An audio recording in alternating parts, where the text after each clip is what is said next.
Go. Hello and welcome to In the Court of the Wenton Knave. Welcome back. Sorry for not being here last week because of stuff. Sorry, we didn't post a thing. Even we should have posted a thing. But yeah, Warrior on the Edge of Time. This is our second and last Hawkwind album. We wisely decided not to do more than 2 Hawkwind albums because there isn't going to be that much to say unless you know huge amounts about the band and stuff like that. And with these 2 albums, I think we get to show what it is. And I imagine some people would argue there's earlier stuff we should have done. Yeah. And in fact, there's even people who would argue there's later ones are better as well. So, I do think this one, in a way, is much more representative of Hawkwind, actually.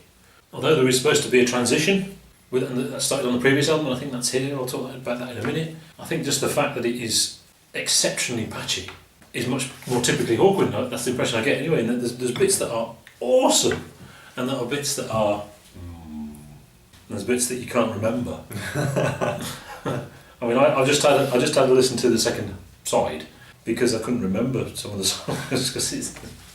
It is a proper concept-ish album. It's based on Michael Moorcock's Eternal Champion thing we talked about last week, 2 weeks ago. And straight away, as soon as it starts, the talk of it being more proggy, I think that bass intro and the sound of it at the start, is already straight away there's that thing there. But it doesn't keep up doing that. It does different things as well. And it's funny, last week I said about it's supposed to be psychedelia, but it doesn't sound like early Pink Floyd. Some of this really does sound like early Pink Floyd, actually. That psychedelic keyboardy stuff. I assume it's because they've got a new keyboard player, isn't it? So that the whole thing's changed. And whether it's good or bad, it's kind of both. It's good and bad. So it's an interesting one. Maybe we're suffering slightly. I don't know how important albums are to Hawkwind. I get the sense that it's more about the stage performance and the live shows, performance. Definitely. Yeah. So sort of like an album is there to fund elaborate shows, basically. It's not really a piece of artwork in the sense that, a lot of the albums we do, this is sort of like the definitive thing. This is it. It's a statement. The real burgeoning of the album is a real thing. Mm-hmm. Whereas with Hawkwind, it's a vehicle for something else, really. And as such, it feels patchy in the sense that a live album can sometimes feel patchy.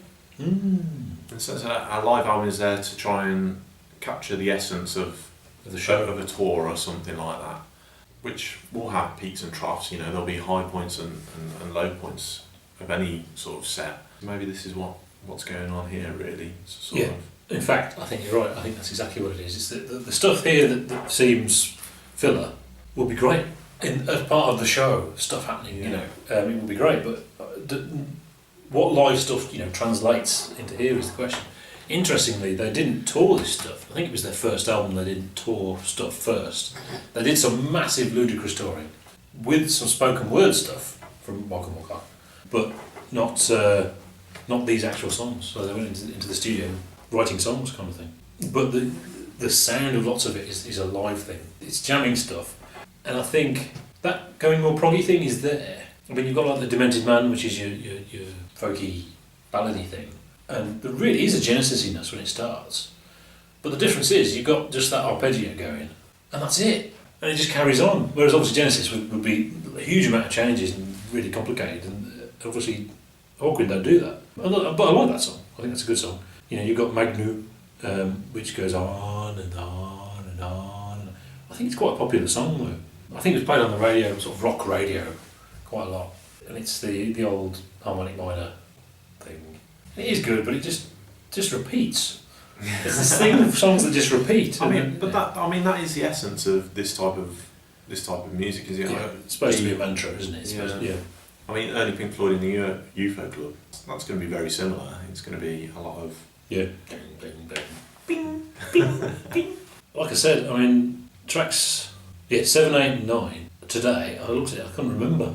I actually couldn't remember them, so I had to put them on because they're... And it's funny how Dying Seas, penultimate track, it's almost like a parody. It feels like a parody. There's just too much reverb on the vocals and it's all, and it just sounds really silly. But Kings of Speed is Hawkwind as people know them. So, I mean, unsurprisingly, Kings of Speed was a single because it's very much Silver Machine type thing, and the translation from that to Motorhead as well is very little. And of course, it goes Kings of Speed, Ace of Spades. You can, if you listen to it, you can make it sound like it's the same Ace of Spades. But yeah, Golden Void. I thought the battery's good, great intro, cool bass thing, and it goes into the Golden Void, which is like the jam. I think that's probably the highlight of the album for me. But the spoken word poetry, it's the same problem with the Moody Blues for me. It just doesn't work for me, and he sounds like a Dalek. And this is 1975, so this is into Davros territory. The Daleks have been around for more than 10 years, 12 years actually. So it's not like well, it was a different time. He just sounds like a Dalek.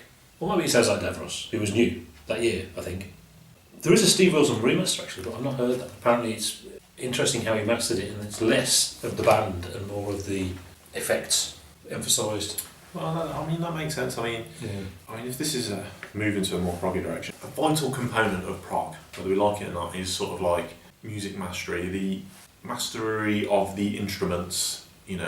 Crazy guitar solos or interesting guitar solos, weird time beats and stuff like that. Yeah, or the master of the instruments give them freedom to do anything. Yeah, and quite a lot in prog I find that where it falls short is because that's getting in the way. I'm more interested in having a crazy time signature than actually doing a piece of music. Exactly, yeah. Hawkwind's the exact opposite. It feels very pared down, as simple as possible. Yeah, and then they put stuff on top. Yeah. So it's going to be very difficult for them to sort of move into a prog arena because I don't think they're going to be able to accomplish what they want to do. Lemmy isn't going to do that, is he? Obviously he's not going to. There's a lot of this, I can imagine Lemmy not being. I've got a quote actually. This is from Wikipedia. The album was a fuck up from start to finish. That Opa-Loka was a lot of fucking rubbish. I wasn't even on that.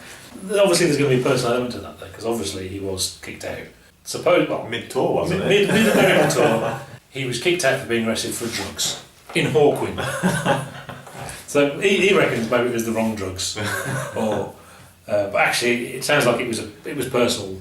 He'd fallen out with them or whatever, and that was and he was released without charge actually. So maybe it wasn't enough drugs. Yeah. So yeah, it is Lemmy's last album, so that's significant. And Motorhead was a Hawkwind song written by Lemmy, obviously, but reprised in Motorhead. One of the tracks from the previous album as well was played by Motorhead. The original name for Motorhead was Bastard. As someone pointed out, you're going to get on top of the pops called Bastard. So we called the band Motorhead. This is Ace of Spades by Bastard. Bastard. There's a really good quote from what's his name, the other guy. Lemmy lives that Hell's Angels fantasy. It's what he'd like to be, but he can't. But he's quite good from that. And that was said at the time. That's so interesting. It's like he aspired to be that and then became the definitive that. The ultimate that. He's Lemmy, isn't he? Yeah. And yet he's not that. So there you go. Oh yeah, so I really like some of it. Some of it's stupid. I'd love to go and see them. I hope they're still touring because I think they're great. I imagine the live shows will be fantastic. It's a shame I didn't see them maybe in the 90s. It probably would have been better. And I know Lemmy did do some concerts with them. Yeah, all right. So that would have been great as Oh. well. Yeah. 3 Eggs. Yeah, I agree. Yeah. 3 Egg album. So there you go. Well, we've done Hawkwind now, Kev. We've done Hawkwind. I only needed to do 2 albums. But they are great. Obviously they're ace. And you should probably go and see them, we're assuming. If you can. What are we doing next? Now, cool. Yeah.